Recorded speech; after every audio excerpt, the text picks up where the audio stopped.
Halo, selamat jumpa. Saat ini kita jumpa lagi di acara spesial BNB dari Kadin. Dan saat ini tamu spesial saya masih muda, kemudian prestasinya luar biasa, jabatannya luar biasa, dan kaya lagi. Dan masih muda, ganteng lagi. Ini luar biasa, ya luar biasa. Tamunya luar biasa sekali. Nah, Paket komplit, kita Pak. akan ya komplit sekali. Kita akan kulik sedalam-dalamnya ya apa sih sebenarnya yang membuat tamu kita yang satu ini menjadi sukses luar biasa. Oke, saya minta Bayu dulu ya kulik ya. Ayo Bayu, sama-sama muda nih. Wah, kalau saya waktu pertama kali diminta oleh teman-teman, khususnya teman-teman saya yang millennials juga, yang kebetulan juga ada beberapa itu tergabung di organisasinya yang diketuai oleh Bang Billy lah. Enaknya saya nyebutnya Bang Billy lah. Ini banyak yang bilang, coba Bay, kamu ulik Bang Billy, mulai dari perjalanan dia, karena luar biasa Pak, di umur Bang Billy ini yang waktu itu di umur 28 atau 29 tahun, itu jaraknya 3 tahun mungkin dari saya, beliau sudah dipercaya untuk jadi presiden direktur dari sebuah perusahaan yang sangat luar biasa Pak, yang sekarang juga melantai di Bursa Efek Indonesia. Dan tentu saya cukup kagum dengan Bang Billy Pak, sosok muda yang sangat-sangat bisa dibilang bisa jadi inspirasi dan teladan buat teman-teman kita yang muda lainnya. Saya ingin bertanya Bang Billy, boleh nggak diceritain sedikit mengenai perjalanan Bang Billy mungkin dari ketika sekolah, terus SD, dan bagaimana perjalanan pendidikan itu membentuk Bang Billy sehingga bisa sampai di posisinya seperti sekarang.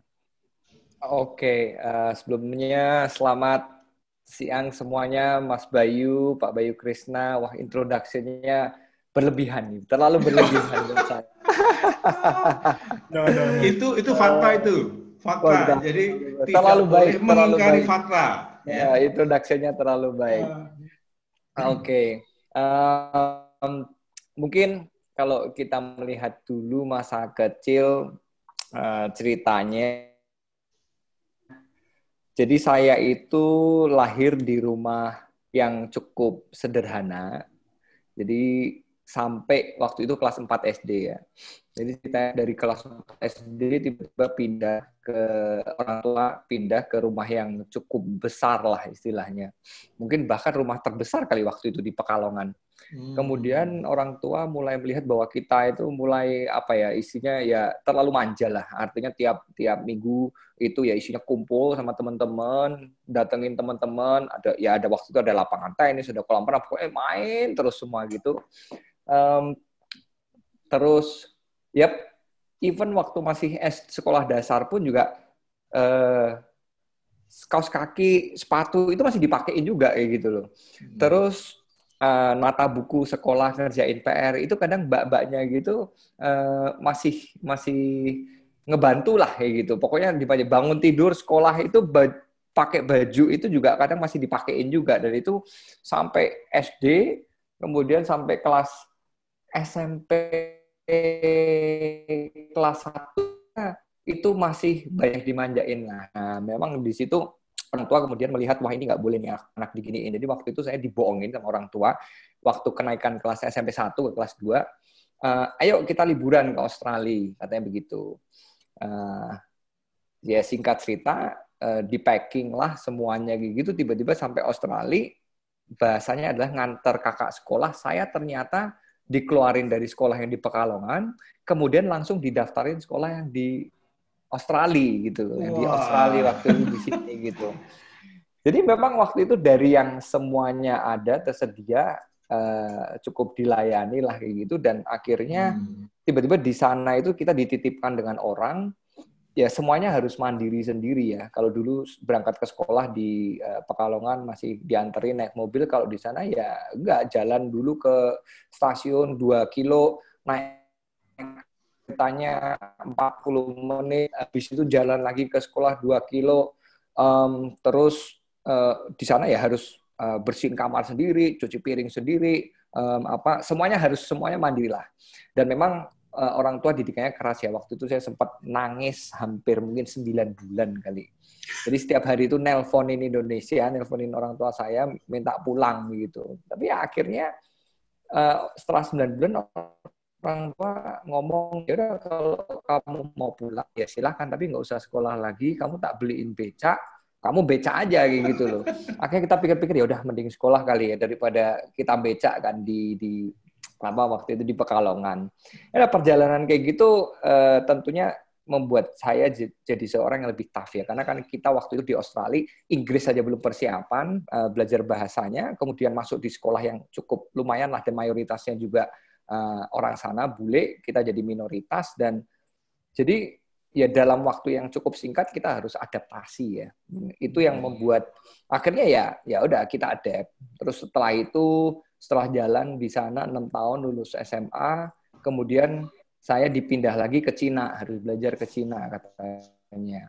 Di Guangzhou, di situ 1,5 tahun lagi, totally different culture, dan ya new language juga, orang-orang baru semua juga, ya kita adaptasi lagi semuanya.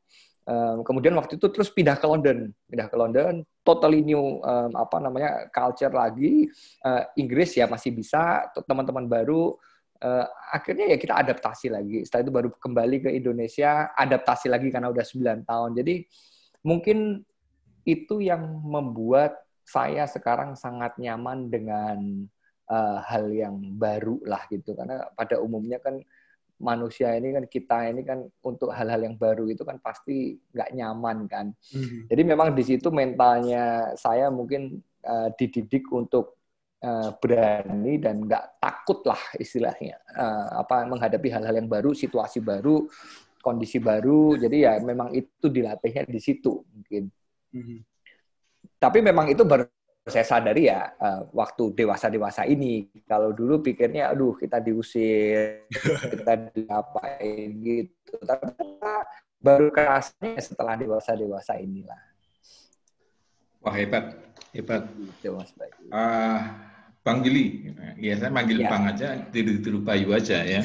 Sebenarnya nak Willy saya manggilnya harusnya. Ya. Karena tahun 85 Anda kan baru lahir tuh, 85. Ya. Saya 84 itu sudah lulus kuliah. Oke. Jadi nak Willy aja. Nak Willy, luar biasa sekali ya. Saya melihat satu yang istimewa dari Nak Willy yang sekarang jadi presiden dari Farm Group, Anda cepat sekali beradaptasi, ya. Itu luar biasa sekali. SMP, Anda sudah dibawa ke Australia, kemudian ditinggal, udah ya wong Jawa muni itu dipakake karepmu. Ora karepmu. Kemudian habis itu SMA pindah lagi ke Cina. Kemudian setelah lulus ada dipindah lagi ke London. Ya. Biar teman-teman muda ya dan juga wirausaha muda ini meniru Anda, meneladani Anda. Saya pengen tahu kira-kira yang membuat Mas Willy ini cepat adaptasi ini apa kira-kira? Anda bilang tadi ada new culture, kemudian new language, ya, kemudian banyak lagi hal baru, behavior baru, kemudian lingkungan baru, ya, dan cara hidup yang baru yang dari satu Australia, Cina, London ini berbeda-beda. Nah, kasihkan dong tips Mas Willy ya yang mudah diterima, kenapa saya bisa kuat dan cepat beradaptasi? Oke. Jadi memang at the end of the day pada akhirnya survival instinct ya Om Bayu ya. Karena pada waktu saya pertama kali ke Australia itu kan sulit itu. Kita masuk ke sekolah, gurunya ngomong apa, disuruh nyatet apa, terus teman-teman semua gitu dengan Inggris yang pas-pasan kayak gitu kan kita sulit itu. Dan memang kita minoritas. Jadi memang mungkin 1 tahun pertama itu banyak lah bulian kayak gitu, banyak lah kayak gitu. Kita ngomong apa salah ya dicemooh, dibully, kita aneh-aneh lah bulinya. Dan memang kalau di luar itu mungkin di Indonesia bully itu tidak terlalu tidak terlalu it's a big deal yang itu ya. Tapi kalau memang di luar itu memang bully is a big thing gitu loh. Dan memang rasanya itu juga nggak enak juga. Jadi dari situlah kalau kita harus merasa nggak enak dulu, dan kita mikir gimana nih caranya supaya kita bisa fit in, masuk ke culture-nya mereka dan nggak dibully. Artinya bagaimana kita bisa building reputation, kita bisa building respect sebagai newcomer dengan cepat, caranya bagaimana. Nah, akhirnya mulailah di situ ya kita belajar tentang artinya bersosialisasi lah ya. Di situ mulai kita secara tidak langsung, kalau saya lihat ke belakang dulu ya, di situ saya mulai belajar artinya ya berpsikologi itu bagaimana gitu. Jadi memang yang membuat triggernya itu ya memang adalah ya the feeling of nggak enaknya dibully dan ada di posisi yang underdog kayak gitu, itu nggak enak. That's why ya itu secara nggak langsung dulu ya akhirnya kita cari cara untuk overcome the situation kayak gitu. Akhirnya ya kalau dulu itu caranya saya gini, kan saya kebetulan sekolah di sekolah cowok semua nih, Om Bayu. Sekolah cowok, jadi bulinya keras banget lah kayak gitu. Akhirnya salah satu contohnya, saya waktu itu berangkat tidak bisa main sport, olahraga yang tim gitu, dan di sana kalau bisa basket dan tim kayak gitu, olahraganya kan di sana kuat banget gitu, udah liga lah kalau di sekolah sana. Jadi salah satu contohnya adalah saya waktu itu hampir tiap hari latihan basket, even di luar jam sekolah sampai malam sendiri di lapangan, di taman kayak gitu, untuk supaya saya paling nggak bisa fit in ke situ lah kayak gitu. Iya. Ya, itu salah satunya contoh. Kemudian karena sekolahnya laki semua, jadi waktu itu kalau di sana itu di Australia itu banyak geng-gengan lah kayak gitu. Nah, jadi supaya gimana ya caranya ya supaya kita di sekolah itu tidak digampangin. Akhirnya saya sering main di luar sekolah, cari teman-teman di luar sekolah, dan akhirnya join sebuah geng. Ya,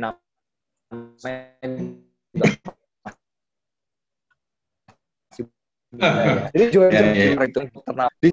Yang benar-benar kerjanya di geng itu sangat jelek lah istilahnya kayak gitu. Jadi memang nganterin makanan. Kadang kalau gengnya punya acara kayak gitu, kita nempelin poster di jalanan kayak gitu.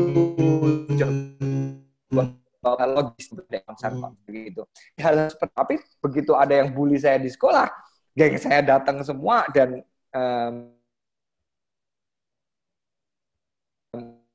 nunjukin istilahnya power itu waktu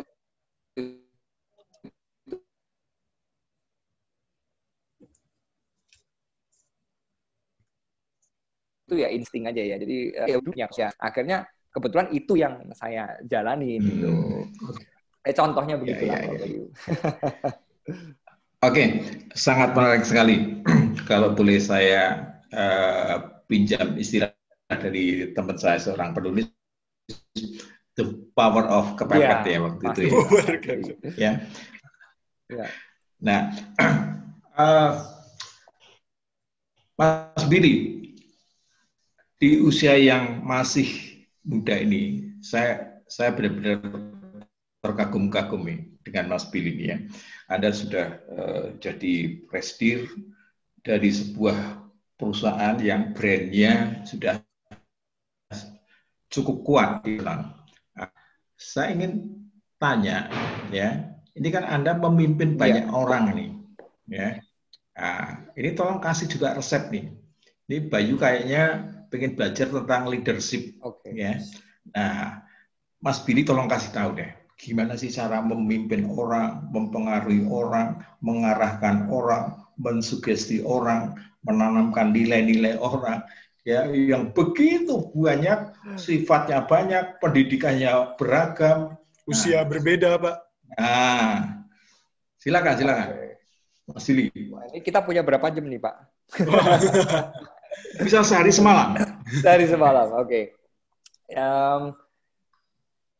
Gini, jadi memang kalau kita bicara entrepreneurship gitu, saya kan mulai bisnis itu saya pulang dari kuliah 2005, terus 2006 itu mulai bisnis.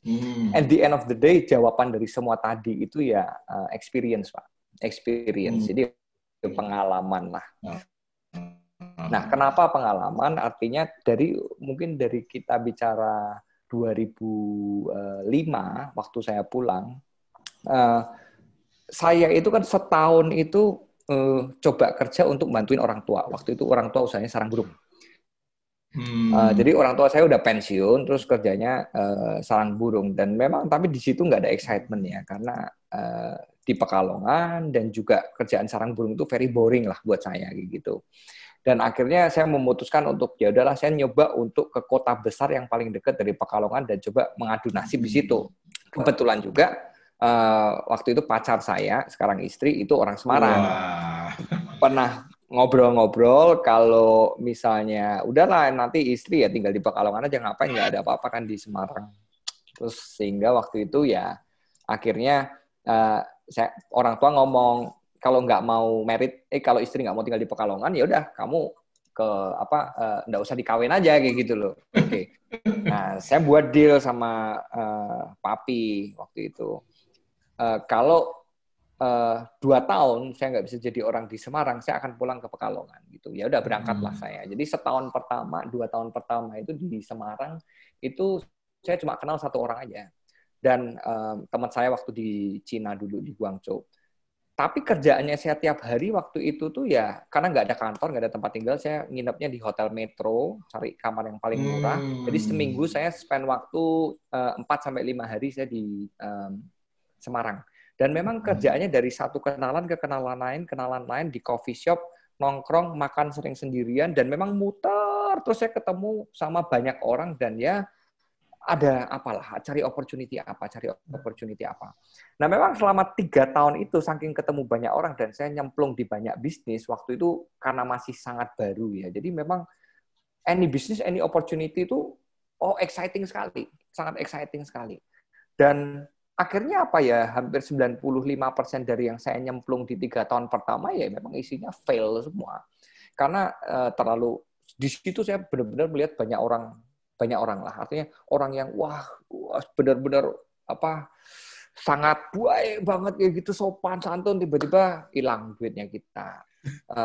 Terus kerja bareng akhirnya banyak ditipu orang lah istilahnya begitu. Enggak semua tapi banyak juga. Kita ada bisnis bagus, kita tanpa melihat resiko, high risk, high return kayak gitu, tapi kenyataannya kan high risk selalu duluan, jadi returnnya nggak pernah dapat juga. Jadi memang 3 tahun itu kita sampai 2008, saya ingat itu hancur lah kayak gitu. Jadi waktu itu saya ada tabungan, itu ya habis selama 3 tahun, sampai tinggal 600.000, ya udah, tapi orang tua juga nggak tahu juga.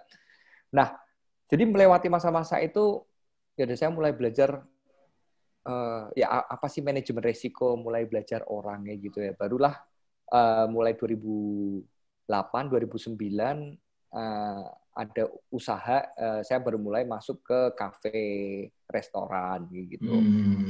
2008. Kemudian 2009 saya ketemu sama Pak Andi Irawan, partner saya yang di hotel. Itu juga akhirnya ngobrol-ngobrol, saya tertarik sama hotel, dan saya belajar tentang hotel sampai ke Bandung, sampai ke bank, semuanya itu saya belajar. Akhirnya ya 2010 puji Tuhan hotel terbangun juga. Akhirnya berlanjut. Tapi tentang pertanyaan Mas Bayu tadi, di pengalaman saya di 5 tahun karir saya itu, saya seorang entrepreneur karena nggak punya anak buah. Anak buah mulai dari 1, 2, 3 gitu. Ya itu benar-benar yang namanya murni entrepreneur lah. Everything itu mental, guts, knowledge kita dan skill kita masih relatif sangat minim lah waktu itu. Jadi memang purely mental aja nih. Akhirnya di saat 3 tahun, 5 tahun memimpin bisnis, lumayan berantakan semua. Karena bisnisnya udah berkembang banyak, udah manage orang banyak, dan banyak lah kayak gitu. Akhirnya saya harus belajar dari seorang entrepreneur menjadi seorang corporate leader. Ternyata beda kayak gitu. Karena kalau dari entrepreneur kan kadang ya pokoknya sakarepmu lah kayak gitu loh. Karena kita itu. Tapi semua orang harus melewati fase itulah. Tapi di saat kita jadi corporate leader, ya kita beda.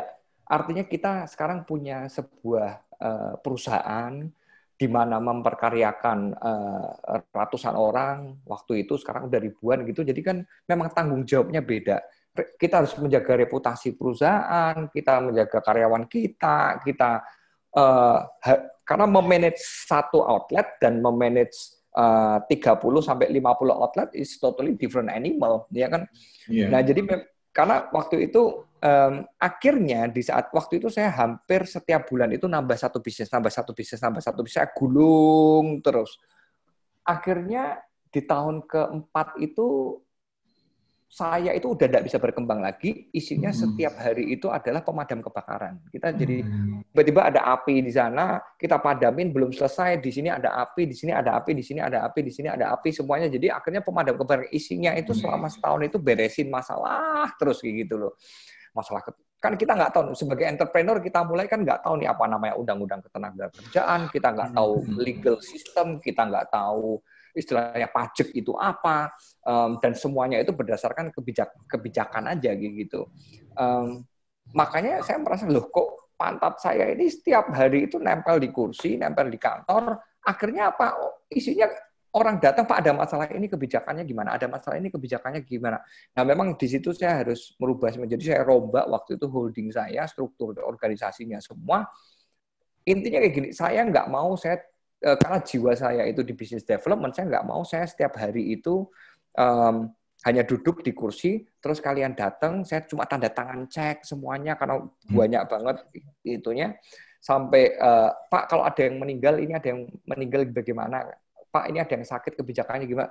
Jadi memang saya proses itu 2 tahun itu untuk menjadi seorang corporate leader itu. Artinya semua itu ya SOP semua mulai dibuat, semuanya struktur semua tadinya holding company isinya cuma kasir aja kayak gitu, sekarang ya kita penuhin HRD-nya, kita legalnya, general affair-nya, finance, accounting, tax yang kita buatin, dan di situ pun juga bergejolak juga, raja-raja kecilnya yang ada di perusahaan juga mulai berbuka karena didatangkan orang-orang baru profesional semua kayak gitu. Jadi itu yang ya itu bedanya dengan any entrepreneur at some time di mana perusahaan jadi besar, ya mereka harus move up menjadi seorang corporate leader.